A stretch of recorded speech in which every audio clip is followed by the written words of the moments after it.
और किसी का प्रश्न ये भी था कि जप कितने प्रकार के होते हैं, तो जप जो होते हैं 3 प्रकार के होते हैं मूल। सबसे पहला जो प्रारंभिक अवस्था होती है वह वाचिक जप।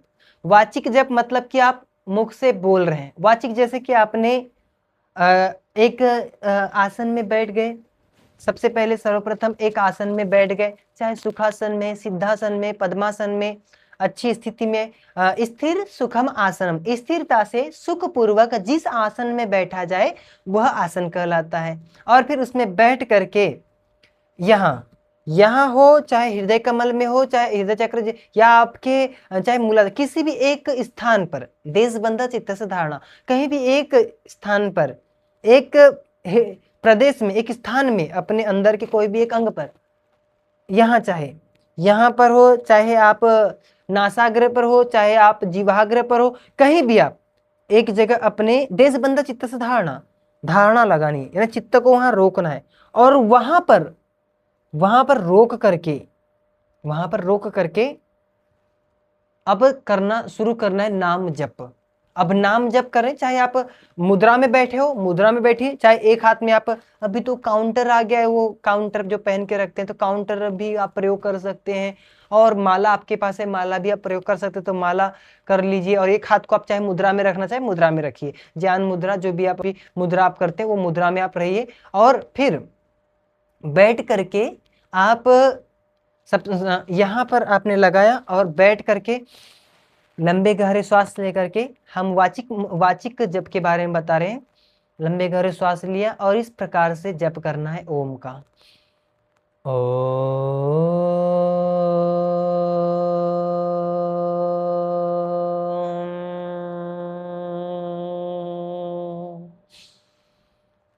इस तरीके से। और फिर पुनः लंबे गहरे श्वास लेकर के पुनः, मतलब कि पहले जैसे ओम का जप कर रहे हैं ना, तो आधा टाइम ओ, फिर आधा टाइम ये होठों को थोड़ा बंद करके ये जब ओ आप करते हैं तो इसमें उद्गित प्राणायाम जैसे आपका हो जाता है, उद्गित जिसको कहते हैं।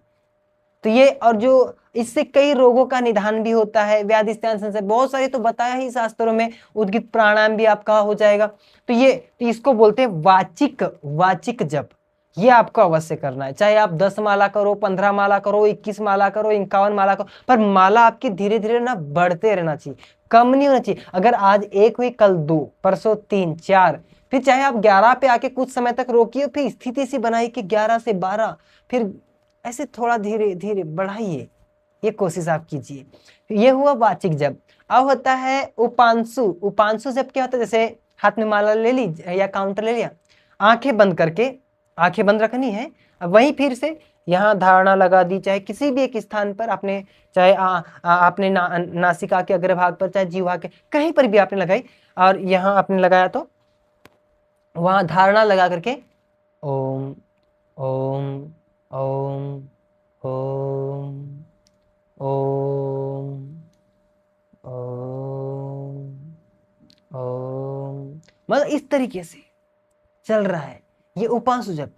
ओम ओम ओम ओम, मतलब ज्यादा किसी को सुनाई नहीं आ रहा है, कोई बहुत ही धीरे धीरे कि ऐसे ओम ओम ओम ओम ओम। तो इस तरीके से आप उपांशु जप में क्या होता है कि केवल होठ हिलते थोड़े से हैं और थोड़ी सी आवाज होती है बस ये, और वाचिक जप में थोड़ी ज्यादा आवाज होती है, बस ये अंतर है। उसके बाद मानसिक जप, मानसिक जो मन के मन में अंदर के अंदर हो रहा है, जो अंदर, अब उसमें ध्यान ये रखना कि हमारी जीवा भी ना हिले अंदर के अंदर, इसका ध्यान रखें। उपांशु जप में होठ थोड़े कम हिलते हैं, जीवा तो हिलती ही है, और वाचिक जप में जो है होठ भी अच्छे ज्यादा पूरे खुलते हैं, पूरी आवाज होती है, जीवा भी पूरी अच्छे से उसमें वर्क कार्य करती, लेकिन मानसिक जप में जीवा भी नहीं हिलती, इसका ध्यान रखें। केवल अपनी धारणा लग गई, देश बंधा चित्त से धारणा, वहीं पर परमात्मा का ध्यान, नाम जप, तत्र प्रत्यय एकतांताधानम, और तदेव अर्थ मात्र निर्वासम, स्वरूप शून्य में समाधि, कि अब अपने स्वरूप से भी शून्य हो गया और केवल केवल केवल उसका ध्येय, उसका साध्य, जिसको उसको साधना था, वही सामने साक्षात दिखता है। ये मानसिक जप।